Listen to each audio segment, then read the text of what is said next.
Baik. Mungkin bisa dimajukan dulu di halaman pertama, PPT pertama. Baik, Pak.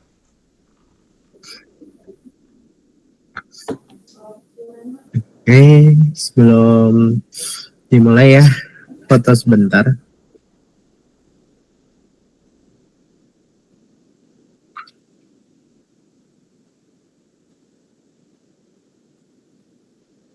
Bentar.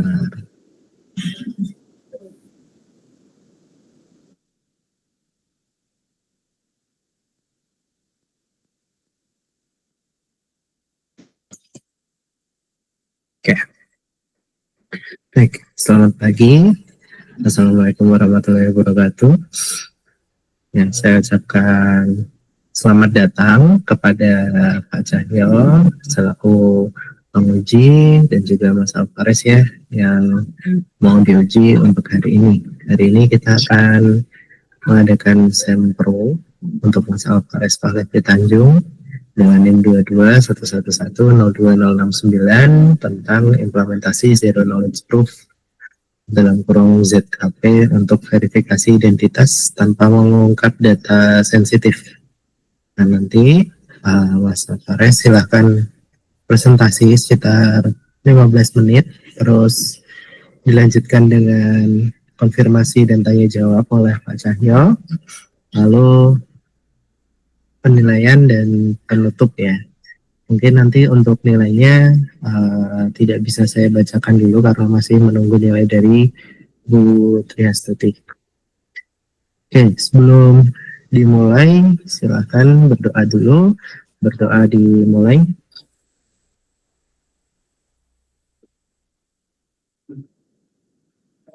Berdoa selesai. Baik, silakan Mas Alvarez bisa dimulai untuk presentasinya. Cek apakah suara saya sudah muncul, Pak? Ya, sudah. Baik. Assalamualaikum warahmatullahi wabarakatuh. Waalaikumsalam. Perkenalkan, nama saya Muhammad Alvarez Pahlevi Tanjung. Di sini saya akan melakukan seminar proposal dengan judul Implementasi Zero Knowledge Proof (ZKP) untuk verifikasi identitas tanpa mengungkap data sensitif. Dengan NIM saya 2211102069. Pembimbing pertama saya adalah Bu Triastuti. Pembimbing kedua adalah Pak Nikolaus Euclides Wahyu Nugroho, dan pengujinya adalah Pak Cahyo Prihantoro. Baik, tanpa berlama lagi saya akan langsung latar belakang. Di era digital saat ini, perlindungan terhadap data pribadi menjadi sangat krusial. Namun banyak sistem autentikasi tradisional masih mengharuskan pengguna membagikan informasi sensitif seperti password atau identitas pribadi. Kondisi ini sendiri meningkatkan risiko terjadinya kebocoran data, penyalahgunaan informasi, hingga pencurian identitas. Oleh karena itu dibutuhkan sebuah sistem verifikasi yang aman dan dapat diandalkan tanpa harus mengungkapkan data pengguna secara langsung. Untuk solusi dan pendekatan, di sini Zero Knowledge Proof (ZKP) merupakan solusi kriptografi yang memungkinkan proses verifikasi dilakukan tanpa membocorkan data sensitif. Teknologi ini sendiri telah digunakan dalam berbagai sistem modern, seperti blockchain, identitas digital, dan perlindungan privasi. Dalam penelitian ini digunakan dua pendekatan utama, yaitu yang pertama ZK-SNARK yang unggul dalam ukuran bukti yang ringkas dan efisien, serta ZK-STARK yang menawarkan transparansi tanpa trusted setup dan ketahanan terhadap serangan kuantum. Kombinasi keduanya bertujuan untuk merancang sistem verifikasi identitas yang lebih aman, private, dan efisien. Untuk rumusan masalah penelitian ini adalah dijabarkan 3 sebagai berikut. Yang pertama, diperlukan pemahaman tentang bagaimana prinsip kerja Zero Knowledge Proof (ZKP) dapat digunakan dalam proses verifikasi identitas tanpa mengungkap data sensitif. Masalah yang kedua, diperlukan perancangan sistem verifikasi identitas yang menerapkan protokol ZKP seperti ZK-SNARK atau ZK-STARK untuk menjamin keamanan dan privasi pengguna. Untuk masalah ketiga, diperlukan metode untuk mengukur tingkat keamanan dan efisiensi dari sistem verifikasi identitas berbasis ZKP yang dikembangkan. Lalu untuk tujuan penelitian sendiri di sini ada 3. Yang pertama adalah menjelaskan prinsip kerja Zero Knowledge Proof ZKP dalam konteks verifikasi identitas. Yang kedua, merancang dan mengimplementasikan sistem verifikasi identitas menggunakan protokol ZKP. Yang ketiga yaitu mengevaluasi performa sistem dari sisi keamanan dan efisiensi. Untuk jadwal kegiatan sendiri di sini sebagai berikut. Yang pertama, identifikasi masalah dan perumusan tujuan dilakukan pada bulan pertama. Yang kedua, studi literatur tentang ZKP dan sistem identitas dilakukan pada bulan kedua dan ketiga. Lalu untuk kegiatan selanjutnya, perancangan sistem dan verifikasi identitas berbasis ZKP dilakukan pada bulan kedua dan ketiga. Untuk selanjutnya, implementasi sistem yang pertama ZK-SNAP, Socrates dan Backend dimulai pada bulan ketiga dan keempat. Lalu implementasi sistem ZK-STAR, Cairo, Backend dimulai pada bulan ketiga dan keempat. Lalu selanjutnya, pengujian dan evaluasi sistem dilakukan pada bulan keempat sampai bulan keenam. Yang terakhir adalah penyusunan laporan tugas akhir yang dimulai dari bulan keempat sampai bulan keenam. Selanjutnya adalah bab 2 kajian pustaka. Yang pertama adalah studi literatur. Di sini saya menyajikan beberapa studi literatur. Yang akan saya bahas adalah 3 saja di sini. Yang pertama tentang judulnya Leveraging Zero Knowledge Proof for Blockchain Based Identity Sharing. Survey from Advancement, Challenge and Opportunities. Penelitian ini dan skripsi ini sama-sama membahas pemanfaatan ZKP untuk meningkatkan privasi dalam sistem identitas digital berbasis blockchain. Untuk kontrastingnya, penelitian ini bersifat survei umum dan tidak fokus pada autentikasi berbasis password. Untuk kritisisnya, penelitian ini belum menyajikan implementasi teknis maupun perbandingan efisiensi antara protokol ZK-SNAP dan protokol ZK-STAR seperti yang dalam skripsi yang saya buat ini. Selanjutnya ada Maximizing Privacy dan Security of Collaborative Interpositioning Using Zero Knowledge Proof. Comparingnya, penelitian ini dan skripsi ini sama-sama menggunakan ZKP untuk menjaga privasi pengguna dari data sensitif. Untuk contrastingnya sendiri, penelitian ini diterapkan pada sistem pelacakan lokasi indoor, sedangkan skripsi ini berfokus pada autentikasi berbasis password. Dan kritisisnya, penelitian ini tidak membahas performa atau evaluasi pembuktian ZKP secara praktis dalam konteks verifikasi identitas. Yang ketiga ada Self-Sovereign and Blockchain-Based Access Control Supporting Attribute Privacy with Zero Knowledge. Untuk comparingnya, penelitian ini dan skripsi sama-sama menggunakan ZKP untuk mendukung sistem akses tanpa mengungkapkan data sensitif. Penelitian ini untuk contrasting, penelitian ini membahas kontrol akses berbasis atribut dan identitas dalam konteks self-sovereign identity. Sementara skripsi ini berfokus pada autentikasi password. Untuk kritisisnya, penelitian ini tidak mengeksplor aspek implementasi dua protokol ZKP secara teknis dan tidak menekankan kepada efisiensi. Selanjutnya bagian dasar teori.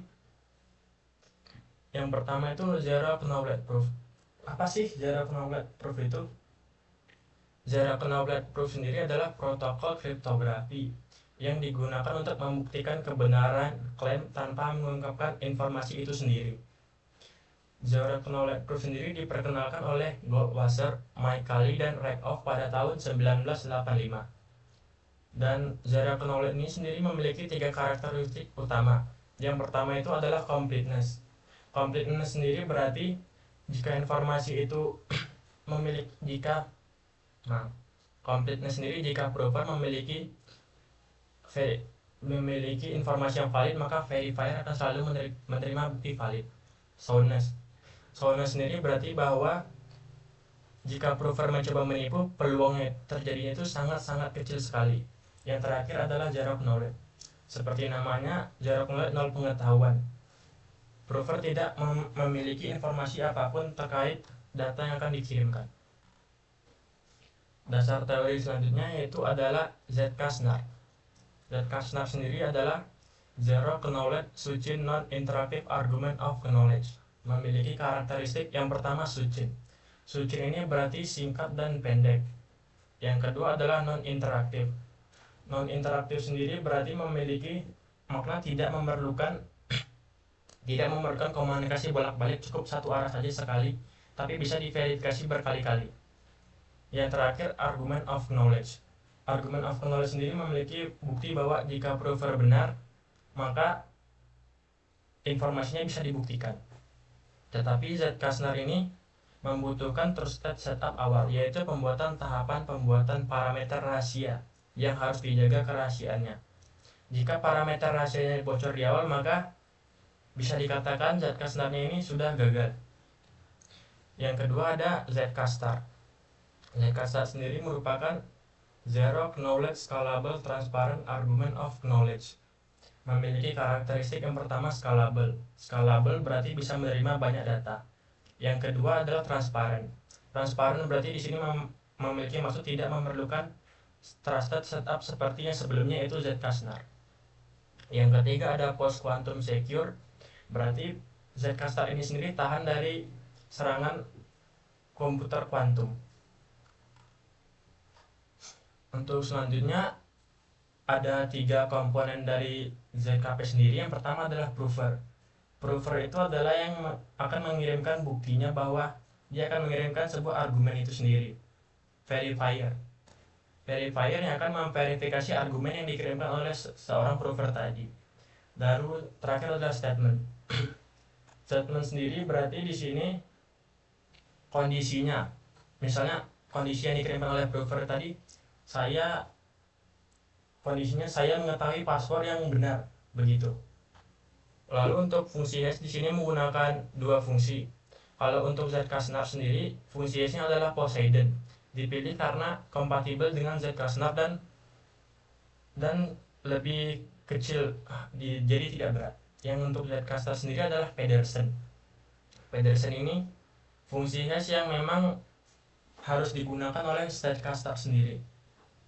Untuk teknologi pendukung ada Socrates. Socrates ini seperti framework untuk membuat si Z-Kasnar ini sendiri. Kalau Cairo itu adalah untuk semacam framework untuk membuat Z-Kastar. Bagian bab ketiga, perancangan sistem. Di sini ada flowchart-nya, tapi sebelum itu akan saya jelaskan dahulu. Sistem ini secara umum terdiri dari 3 entitas utama. Yang pertama adalah pengguna yang disebut sebagai prover. Ia memiliki password dan ingin membuktikan bahwa ia mengetahuinya tanpa membocorkannya. Lalu yang kedua ada sirkuit pembuktian. Sirkuit pembuktian ini dirancang menggunakan Sircom untuk Z-Kastar dan Cairo untuk Sircom